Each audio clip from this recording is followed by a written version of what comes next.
trying to.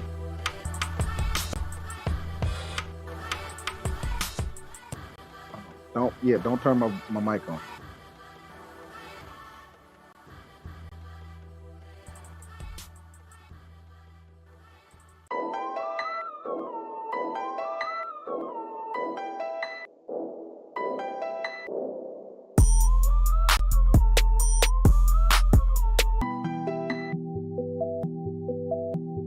So I guess my mic is on because I can hear it on the stream. So just give me a second.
Welcome back to another episode of the Fantasy Sports Recap. I'm your host, Open Mind, along with your other host, DZ. What's going on, people? And we back with Season 3, Episode 2 of the Fantasy Sports Recap, jumping into Week 2 of the NFL to discuss the shenanigans and what's going to take place in Week 2. Starting off with FanDuel. Before we even get into it, man, how did you do last week? Just roughly, like, as far as this fantasy sports. Week 1 football, how did you do? Or how do you think you did? I did okay for not knowing much, but I have to say our lineup, it did really good. It did good? Like 140. Like 140, okay. I mean, did it cash out at all? Man, the scores were so high. No, it didn't. But if we would have played that in a cash game, I think it would have cashed. Right. Well, I mean, listen. That's the point of that Week 1. Like I said, we were just throwing paint up against the wall to try to see what would stick. You know what I'm saying? If anything. And I guess I'm a good guesser, right? I guess I'm a good guesser with this stuff. But like I said, some of these teams, I assume that they was gonna change their script because it's a new year. But it seemed like to me they're not gonna change their script. These teams gonna stick to their guns. They gonna die by that sword, man, and it is what it is. So, anyway, this is Week 2, episode 2, Week 2 of NFL football. We're gonna start the lineups off. We're gonna just do FanDuel only. I mean, not FanDuel, but FanDuel early games only, the 1 p.m. games only. Just for that, I just wanted to see how FanDuel kind of lines up with the lineups, like how they really like how they how they scoring it, how they pricing these guys, just to see it. Then you can make your lineup gonna look completely different on FanDuel than it looked uh, like on DraftKings, just because of the price. That's true. Just because of the price. Yeah, we also got probably best to look at the rules and scoring too, because they're different. They pretty much similar, right? I mean, like I guess it is different because the points different. Like a guy could score 30 on DraftKings, but it'll translate to like 28 on FanDuel, right? Yeah. Like 2-point differential. So there is just some difference, but not that much of a difference. Yeah, passing touchdowns are 4 points. That's one thing. I think ain't it the same thing on DraftKings or? Nah, it's not the same. Like I said, it's like I could just say overall, if somebody scores like 30 on DraftKings, that translates to like 28 something, 27 point something on FanDuel. Yep. Right? Because FanDuel is a little more. FanDuel is real strict with they points, like they think. But if you have that player and they do that production, now if they give you them 100 yards and them 2 touchdowns, you still gonna look good on either card, on the FanDuel card or on the DraftKings card. You still gonna look good regardless. You feel like it's not that big of a difference. The major difference with FanDuel and DraftKings is the price of the player. That's true. And FanDuel's prices is ridiculous. Yes, they give you $60,000, so I guess they give you $10,000 more on FanDuel. But to me, I still don't think that justifies these high prices. And what I like about FanDuel, that completely, the last thing before we get into the lineup, that completely sets itself apart from DraftKings. You can only pick 4 players off each team. You cannot load your team up with like 5-6 players off their team. You can only get 4 picks, and that includes the defense, right? So if you really need somebody off a team and you the field slot, right? And let's say you run out of money and all you can pick is this other, you got to get rid of somebody. FanDuel, you can only get 4 people. That's it. 4 players off one team, and that is the limit. I don't care if it's defense. The defense is also considered a player. So FanDuel is real strict, right? It really is. But I think it's just like I said. I think the winning lineup on FanDuel is going to look completely different than DraftKings because of the restrictions that FanDuel has. DraftKings is more freedom. You can make your lineup however you want. I wouldn't suggest filling your lineup with just one team. That's just not smart play. But you can. I've seen people win with 5 players off of one team, especially on basketball. Like basketball on DraftKings, because FanDuel is the same way on basketball too. You can only pick 4 players off a team in basketball. Mm-hmm. You limit it to 4, period, in FanDuel.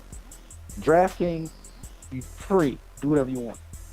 So anyway, I think last week I picked the quarterback, so I'm going to let you start us off with this early slate quarterback situation. But before you even start, this Lions versus Commanders game looks real interesting. Not necessarily the quarterback position, right?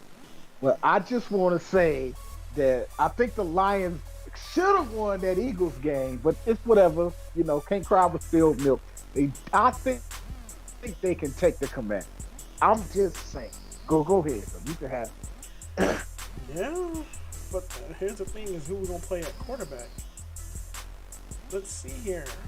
I mean,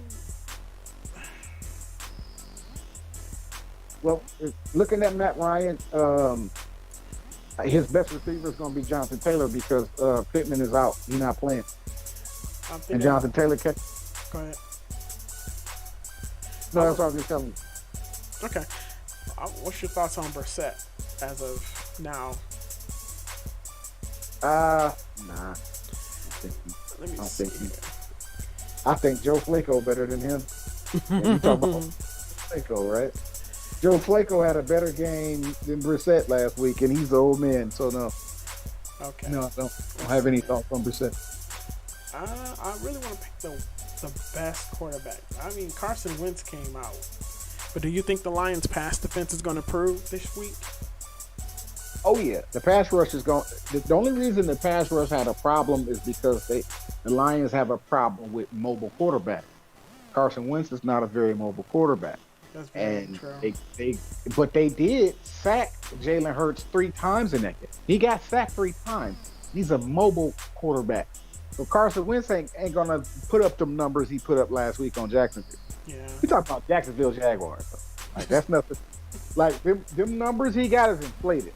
These ain't the same. Like this ain't the sorry ass Lions. Like you know what I'm saying. Like Yeah. I don't think the Commanders wide receivers are as good as the Eagles wide receivers, right? No, they're not. They Yeah. got Brown, Dallas Goddard, Kenneth Gainesville. They have what's the other running back? You talking about Sanders. Commanders? Miles Sanders. Talk about the Eagles. Yeah. The Eagles like offensive crew is way better than Washington's offensive crew. Put it like this: Eagles offense, Commanders offense. I'm just saying, like they're better. The Eagles are better than. Gotcha. Yeah. I'm thinking I'm gonna go ahead and go cheap. I'm gonna pick Matt Ryan. Matt Ryan, all right. Yep. Let's see. All right, who we paired them up with? I'm gonna have to pair him up with a receiver here. Let's see here. I forgot Matt Ryan plays for Indianapolis now. I'm still not used to that. And Pittman's out.